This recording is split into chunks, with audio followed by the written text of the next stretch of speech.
So let's do a little victory lap.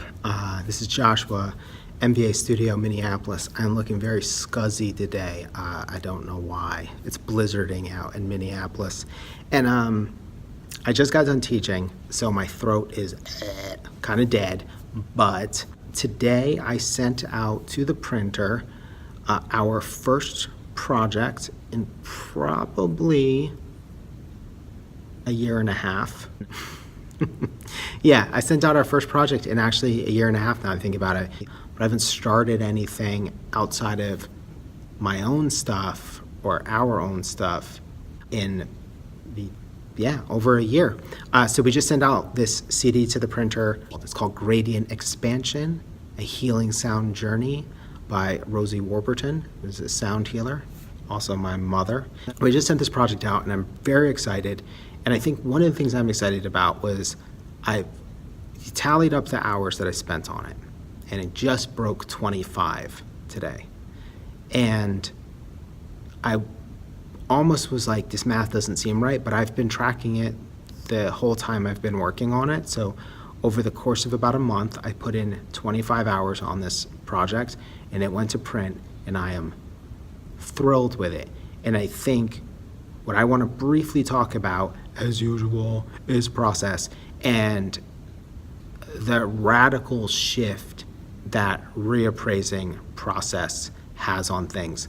So if I were to have done this same project even a few years ago, probably how I would have started it was I would have tried to come up with a concept. I might have done some ideation around it, depending on if I needed to get it done in a certain amount of time. I might have just found some cool abstract photography from my folders of that stuff that I make, and then I would have done some nice typography and kept it crisp, and that's how I would have done it. And that's how I would have kept it under 25 hours. What I did this time is the producer method, and I worked in a lot of very short bursts. To get to the end results, which are weird and awesome and don't look like stuff that I've made before, we explored hand-drawn abstraction, gradient effects, processing photography, these kind of sound wave mountains, typographic effects where like the type felt like it was disappearing. What else did we do? And then these kind of like 70s psychedelic photo treatments, which ended up being the thing that won. A lot of work and a surprisingly wide range. Oh, and color overlays and transparencies was another thing we explored. So this decent range of stuff in a really short period of time. And we have an end product that is awesome.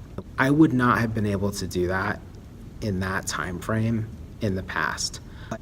But the method, switching up the method, working non-conceptually, which is basically what I was doing. My form of research for this project was I was working, listening to the CD, just jotting down some notes of ideas I had. And I talked to my mom for a few minutes, and she said a couple things that were helpful to me. But those didn't really turn into concepts, because the way that the concepts emerged was that I would think of a certain type of visual culture, visual product, and then be like, oh, let's go look at stuff like that. So I want to say that there was, library music was the thing that fed into it, because of the fact that a library music was a kind of tool, and the music that she makes is a kind of tool. And then gradients came into it because I just heard these sounds as gradients, and then that led to another type of expansion. So the mood boards that I pulled together, the visual references, they're conceptual, but they're not concepts. It's very they're like free association. And then I just started exploring them, and then I just started putting the stuff together. I don't remember how many versions I showed her. I showed her a decent amount, and I showed a lot of early studies that I wasn't planning on showing, but I ended up being feeling kind of good about them.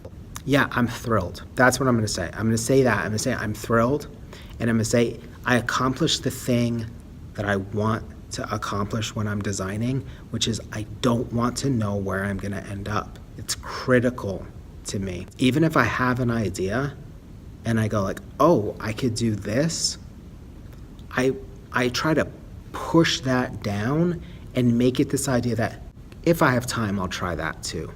And it's such a different approach. And the thing that I really like about it is I've started to view success in terms of doing a project. One, I want to be happy with the outcome, but I know I'll be happy with the outcome because I'll be happy with the process.